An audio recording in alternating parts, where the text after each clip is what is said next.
Hello दोस्तों, मैं Satyadev Kumar time and work के प्रश्नों के साथ, जैसा कि क्वेश्चन में दिया गया है, ए बी तथा सी किसी काम को 32 दिन, 48 दिन और 64 दिन में कर सकते हैं। तीनों मिलकर काम आरंभ करते हैं, लेकिन 4 दिन बाद ए काम छोड़ देता है, उसके 2 दिन बाद बी छोड़ देता है तथा सी अंत तक काम करता है। पूरा काम कितने दिनों में समाप्त होगा?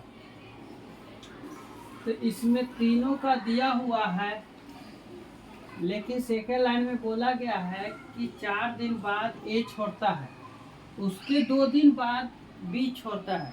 तो बी कब छोड़ा? 4 दिन पर तो ए छोड़ा, समझ में आता है, और उसके 2 दिन बाद यानी ए के 2 दिन बाद, तो 4 दिन तो ए किया, तो बी 6 दिन किया, तब जाके छोड़ा। 80 अंत तक काम करता है। तो अब देखिए,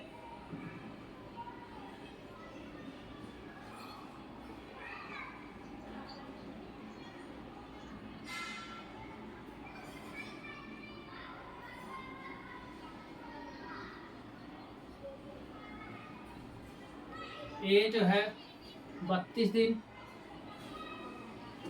बी 48 दिन, और सी जो है 64 दिन। ये सब जो है एक ही टेबल में है। 32 16 के टेबल में है, तो इसका एलसीएम कैसे निकालेंगे? आप देखिए, एक मरतबा बताते हैं।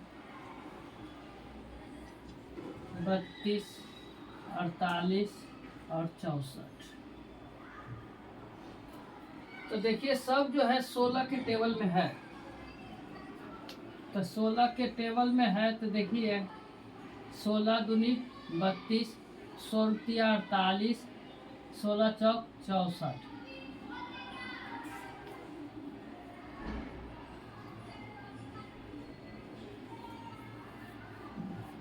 सब जो है 16 के टेबल में आए।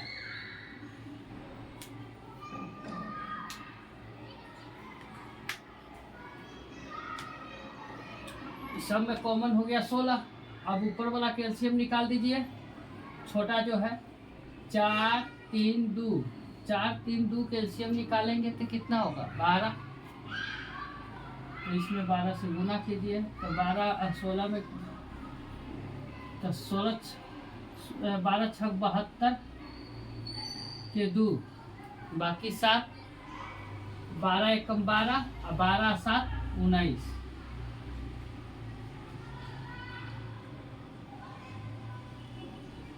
192 जो है इसका एलसीएम आया।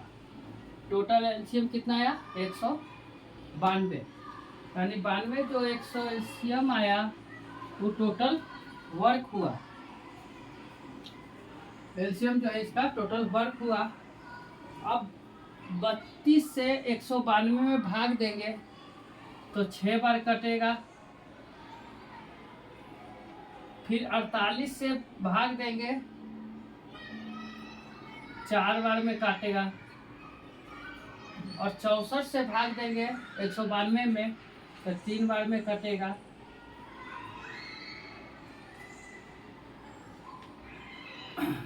अब जैसे बोला गया है उस तरह से चलिए।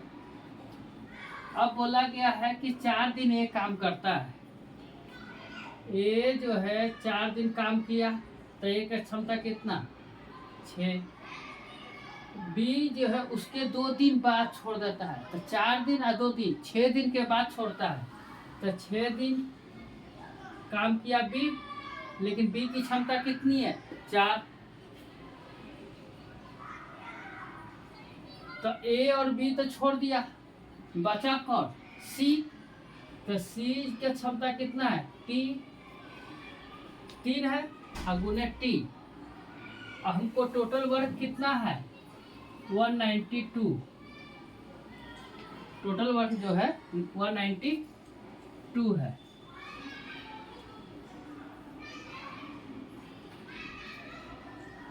तो देखिए, ये 24, ये 24, प्लस 3t इक्वल टू 192। तो 24 कितना हुआ 48, इधर 48 प्लस में तो उस साइड जाएगा तो माइनस में। तो 3t 192 माइनस 48, तो 192 में से 48 घटाएंगे तो ये हो गया 12, 12 में से 8 गया 4, फिर हो गया ये 18 में से 4 गया 14, यानी 144।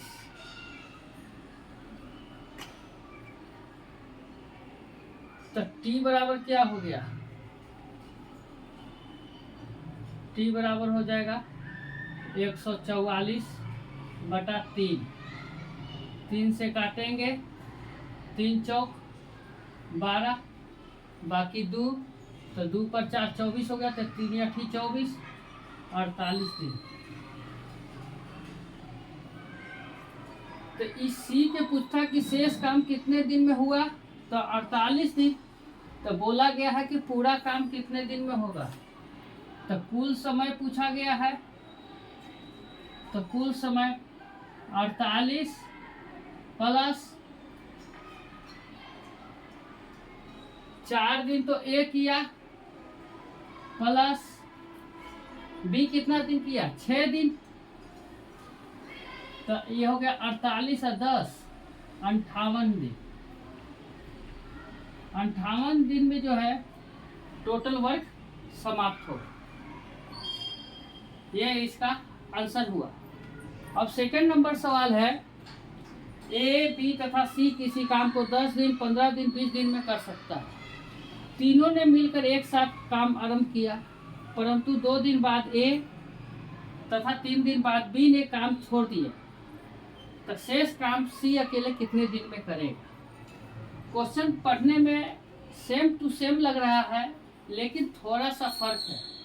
क्वेश्चन में फर्क क्या है कि ए 4 दिन बाद छोड़ता है, तो यहाँ 2 दिन बाद छोड़ रहा है, लेकिन बी जो है वहां पर फर्स्ट क्वेश्चन में बोला गया है कि उसके 2 दिन बाद, यानी ए से रिलेटिव है बी, लेकिन यहाँ जो है क्वेश्चन में बी जो है ए से कोई रिलेटिव नहीं है, यही इसमें अंतर है। तो अब देखिए ए बी सी, तो 10 15 20, 10 15 20 का एलसीएम निकालेंगे, आएगा 60। 60 में 10 से भाग देंगे 6, 15 से 60 में भाग देंगे 4, 20 से 60 में भाग देंगे 3, ये हमारा इफिशियंसी निकल गया। अब जो है बोला गया है कि ए 2 दिन काम करता है, तो 2 दिन ए काम करता है, क्षमता है 6, बी 3 दिन काम करता है, इसकी क्षमता है 4, तो ये दोनों छोड़ दिया, तो अब काम कौन करेगा सी, तो सी की क्षमता है 3, अब कितने दिन में करेगा, तो 30 दिन में। और टोटल वर्क आया, तो टोटल वर्क कितना हम निकाले 60, तो ये देखिए 6 दूनी 12, 4 तिहाई 12 प्लस 3t इक्वल टू 60, तो 12 12 24, इधर प्लस में है तो उधर जाके माइनस में हो जाएगा, तो 3t इक्वल टू 60 माइनस 24, तो हो जाएगा 36, तो t इक्वल टू कितना हो जाएगा 36/3, ये हो गया 12 दिन, बाकी 36 होता ना। तो 36 दिन में जो है 12 दिन में जो है सी अकेले उस काम को, सी जो है अकेले शेष काम को समाप्त कर देगा। ये हमारा आंसर हुआ। आज के लिए यहीं तक। इसमें किसी भी प्रकार का त्रुटि हो तो कमेंट जरूर करें। धन्यवाद।